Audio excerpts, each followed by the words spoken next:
a household goods. So it's really, really nice. They're making gingerbread houses. They have a gingerbread house contest. They're doing door decorating contests in the schoolrooms.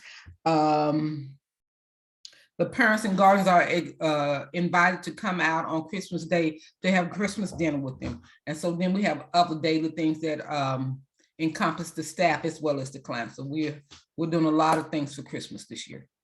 And that sounds like a lot. Sounds like the kids are going to have a good time and making the different art projects and having them displayed throughout the facility. So do you guys take like pictures of those things and like post them? Plenty of pictures. Okay. I'm not tech savvy, but I'll get somebody to post them. Okay. And Karen, you were down at Centers in Monticello. What are you guys doing for the holidays? We have been going and looking at Christmas lights. We've had an ugly sweater contest. They're starting to party today. They're having a party in the classroom. So we've got several things going on. We're extremely family heavy right now. So we anticipate, some therapeutic passes with families. That's always positive to attempt. But we're just the kids are in a good mood, staff is in a good mood, and that always makes things very pleasant. Yes, it does. So for some of those residents that don't really have the family or not really going any place, are you guys in group? Are they talking about that, some different coping skills that the kids can use throughout the holidays? We are, and we recently, last week, Kiwanis Club came and painted little things in the bedrooms, which absolutely, you wouldn't think one little thing would change, but they painted in one room, they painted a Star Trek theme, and so the kids have just been over the moon about that. And then we try to do a little more one-on-one with the kids that will be left in the building. I don't really call off a lot of staff just so they can have a little bit more of that one-on-one attention while everybody else is out of the building. One of the local churches is they are doing all the presents, gifts for us this year. So we'll be celebrating with gifts. The other kids will take them home with them because some of them are pretty poor. So these kids will get to take those gifts back home, put it underneath their tree. So yes, we will have a couple of even family kids that are here and a couple of DHS kids that are here. Good. I see Renissa is on with Piney Ridge. Renissa, what are you guys doing for the holidays? Hi, let me shut my door here a second. Justin's going to have to help me because I'm probably not going to think of everything that we've done or are doing. I know that all the units have been decorating, safe decorations.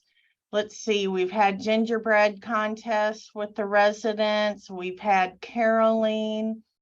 Tomorrow, appropriate residents, which I believe is about 50, are going ice skating. They have activities planned every day. Justin, what else have we been doing? I can't keep up with it all.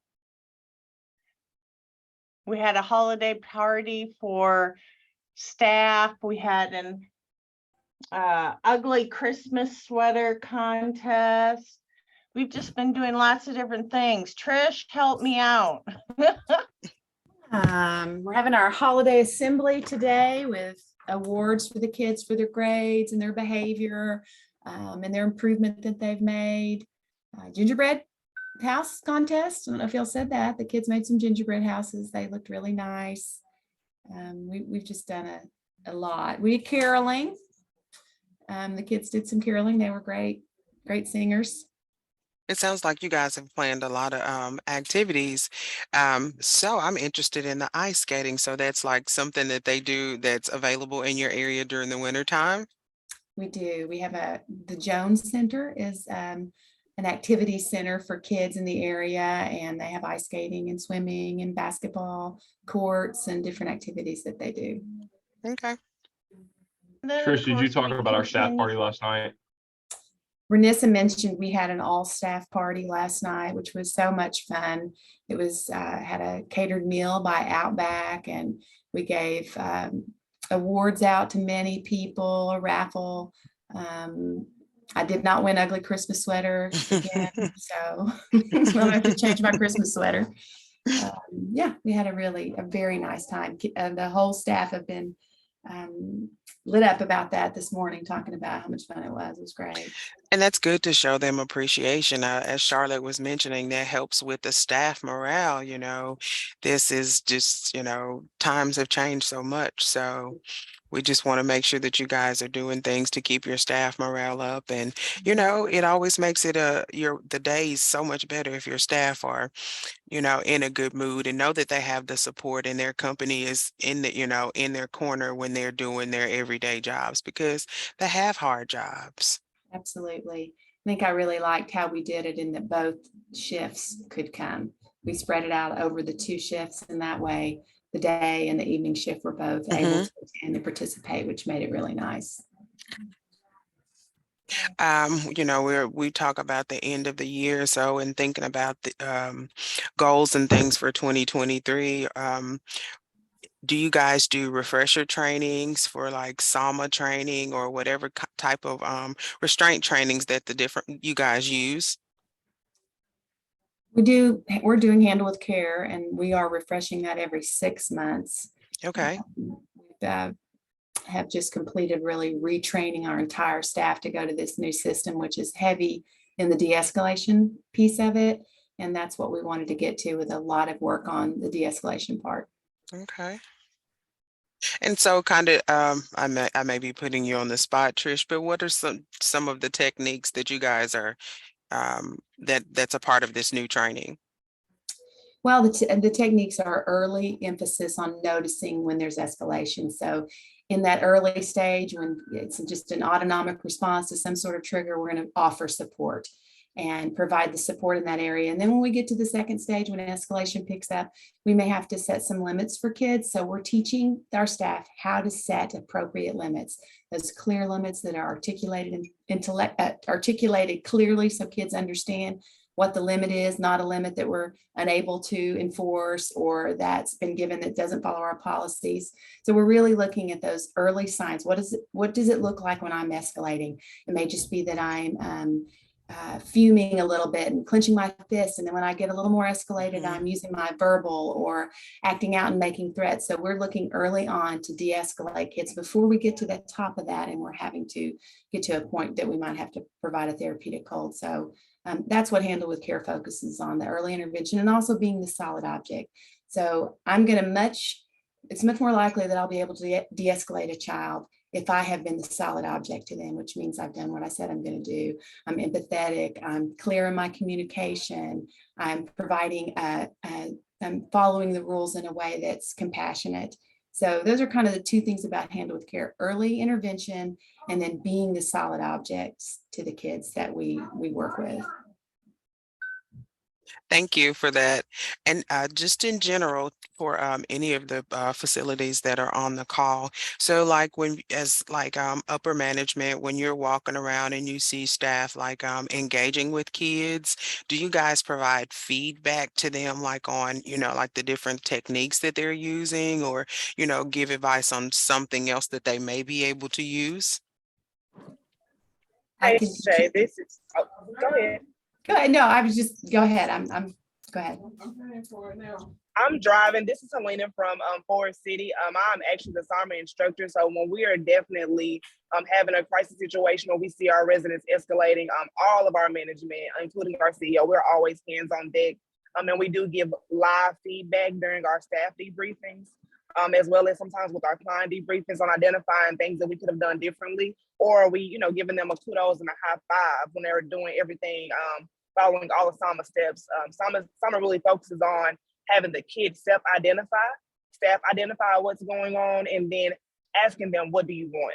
giving them the options to identify what can we do to prevent the restraint, or if you're in a restraint, what do you want so that we can get out of the restraint? Okay, thank you for that. I notice when I read a lot of the incident reports that you guys are sending in, I'm able to read where it says the staff talked, the staff tried to talk to the kid, they tried to coach with them, the different steps that they are doing to try and prevent a restraint from having to happen. So that's good to hear.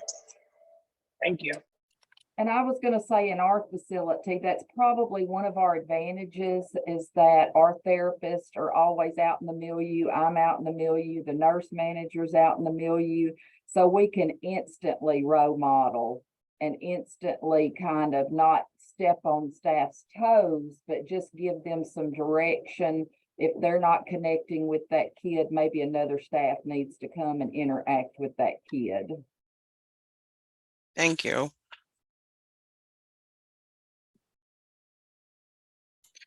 Also, if I can interject, this is Charlotte again. We are excited over at Perimeter in Fort City because we have started conscious discipline from the senior management all the way down. And we're in the process now of getting some conscious discipline actually brought in, live training brought in for our mental health techs. So we are excited about that, and that should come into play early January. It has been approved, and we're just waiting to solidify a date so that they can come out in on campus. And if with the conscious discipline, there's a lot of little nice things that you can do, like if we see a staff trying to get into a power struggle with a client, we'll say Q-tip. And that means quit taking it personal. So we have a lot of little sayings that we can say to jar them back into reality. So we are excited at Ford City with the conscious discipline.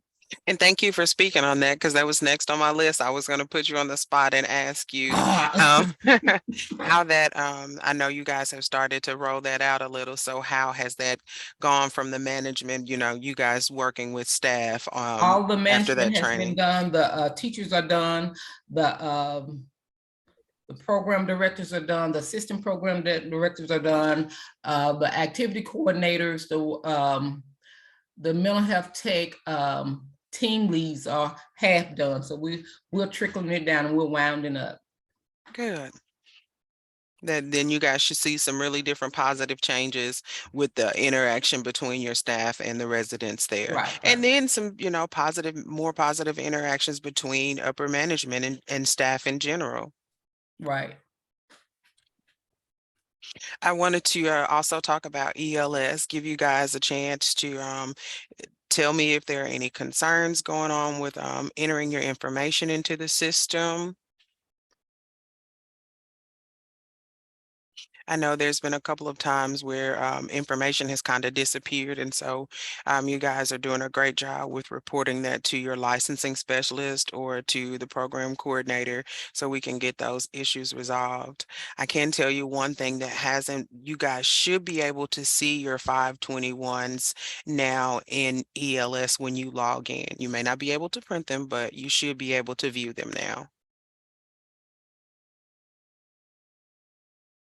We are still working on other functions of ELS that will enhance the system for you guys and for the staff here as well. So we will just keep working on those things.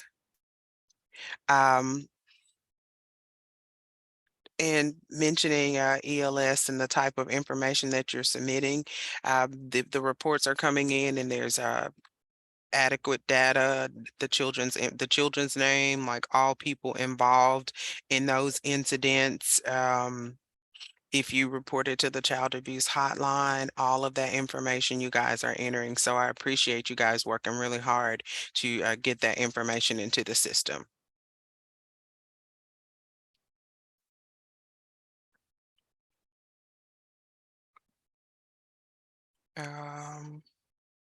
So now it's just kind of like the open time. If anyone has any questions or concerns, I know that our December board meeting, we had to reschedule until January due to some conflicts.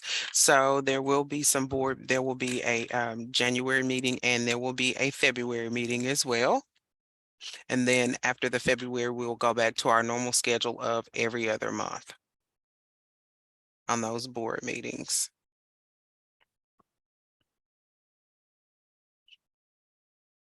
Do you guys have any other questions or concerns? I see there's a question. Renissa asked, where can we see the 521? When you log into ELS, you should be able to click on your facility and you should be able to see something under inspections. And if you're unable to see those inspections, then we can have a specialist or troubleshoot with you to be able to view those documents.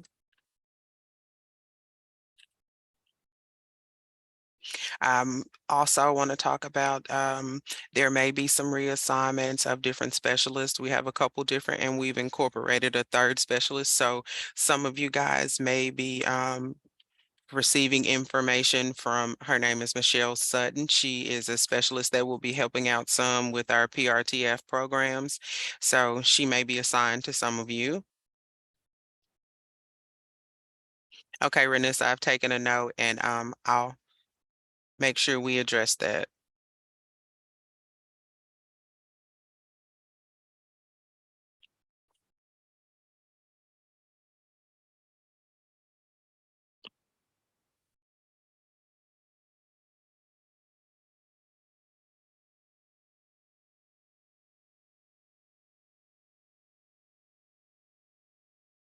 Well, if I wanted to thank you guys, and if no one else has any questions or any concerns, then I will give you some of your time back today.